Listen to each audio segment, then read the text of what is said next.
Life in Compton, and how do your life went to turning into what you were and then what you became now?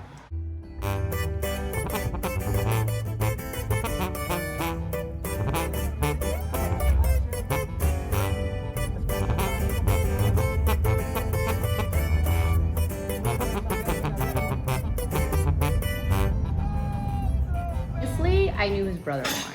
I knew Diego more, but I didn't really know much anything about him. Just the fact that he was my dad's friend. I mean, I've heard lots of things from his brother. I know he was always there to defend his family at no cost. He had a reputation of being like a bad boy, always mujeriego. How do you say that? I don't know. I've been told like different kinds of stories, and from the person that I know, him. I mean, I know he's capable, but I don't really see it.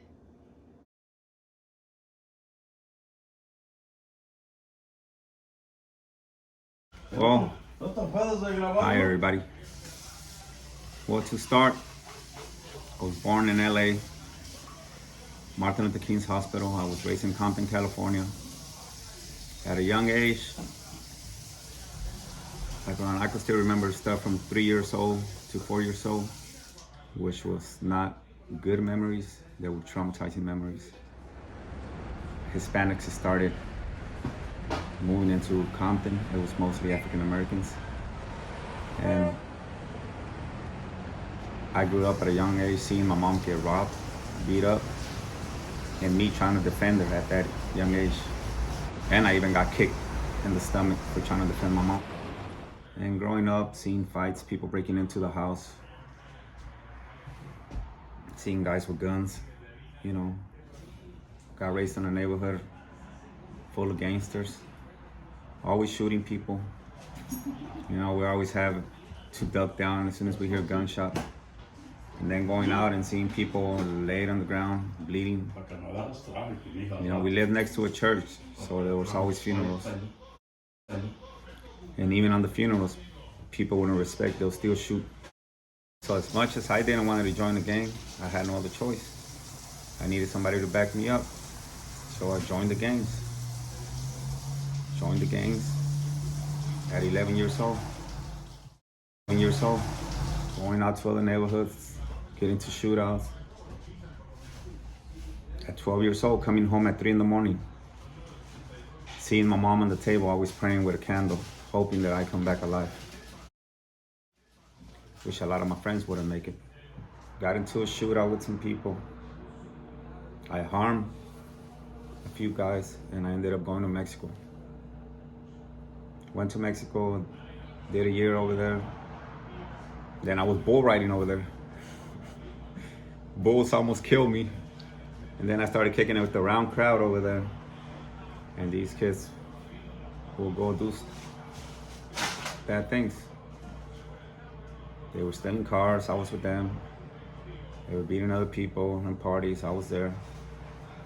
So I got to the point where they had to send one of my uncles to go pick me up from Mexico, bring me back over here.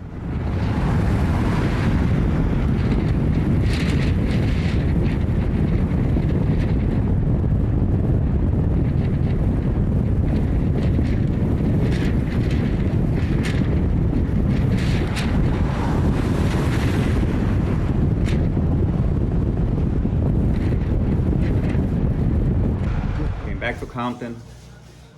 The people that I had done harm to, the other gangsters, they wanted revenge, so they came back, shot at the house, shot at us. And one day I was at my friend's car, El Camino, and they started shooting at us. The car flipped over because we tried to take off, and when they were gonna go kill us, some other gangsters rolled up in another car and started shooting at them guys, and that's the thing that saved our lives. And from there, my dad said, we had enough of this. If we don't leave from Compton, we're gonna end up burying you, or we're gonna end up burying somebody else. So we moved to Vallejo, started working, but then I wanted that easy money. And somebody introduced me to drugs and guns again. And then I became one of the biggest suppliers around this area over here. ended up on me getting 12 years in federal prison. I got into prison. I was trying to change my life around. But once again, your past will always hunt you. And being in prison, if you don't have no backup or if you don't roll with the gangsters, then you're alone. I have no choice. As much as I didn't want to do stuff, people in a higher position than me will always send me to do something. And it's either their life or mine. So, and when they send me to hurt somebody, the mafia who I was with loved what I did, and they hired me as one of their bodyguards. I became bodyguard to one of the most powerful gangs. And then from there, I became their #1 bodyguard. And I'm just running 300 guys in prison under my command. So I almost faced life in prison like 3 times. Being on solitary in the shoe, I did 3 years. Imagine yourself being in a room the size of a bathroom, just you alone with a Bible. I mean, that's what kept me going, reading the Bible inside there.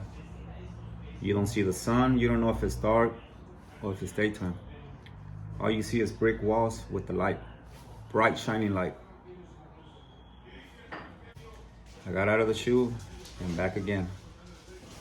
I was in Kentucky on top of a mountain on a maximum security prison where every day you see stabbings. When I was going there, I didn't believe that they stabbed people every day. But once I was there, I seen really bad things, how people get hurt. In God, I managed to get out of Kentucky, went to Victorville, California, on the desert. Did my time more calm right there. Wish I was still in charge of 300 soldiers. And a lot of those guys now thank me because they got to make it home. And I prevented a lot of riots from happening. Now I'm outside. Got a second chance and I gotta make the best out of it. And I could say I'm doing quite good. I've been out for like 6 years already. I have a job, I work in construction. I do high-rise buildings in San Francisco, Oakland, San Jose, and in Sacramento. And I'm a foreman there, so once again, I'm in power. I'm in charge of people, but this time for good reasons. Oh yeah, super changed. I guess the bad that he did is brought out a very, very good and better side. I believe, he's a different person, matured. Obviously, he has a family. He's a good, responsible man.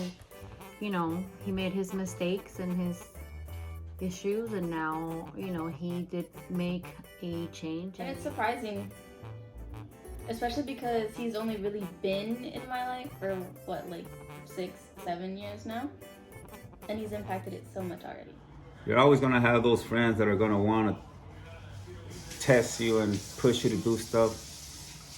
Don't be stupid. Don't be like me. Let other people get to my head. I let other people get to my head instead of listening to the people that matter the most, my parents. They always tell you listen to your parents. But at the end of the day, when you fall in prison, who's the one right there taking care of you?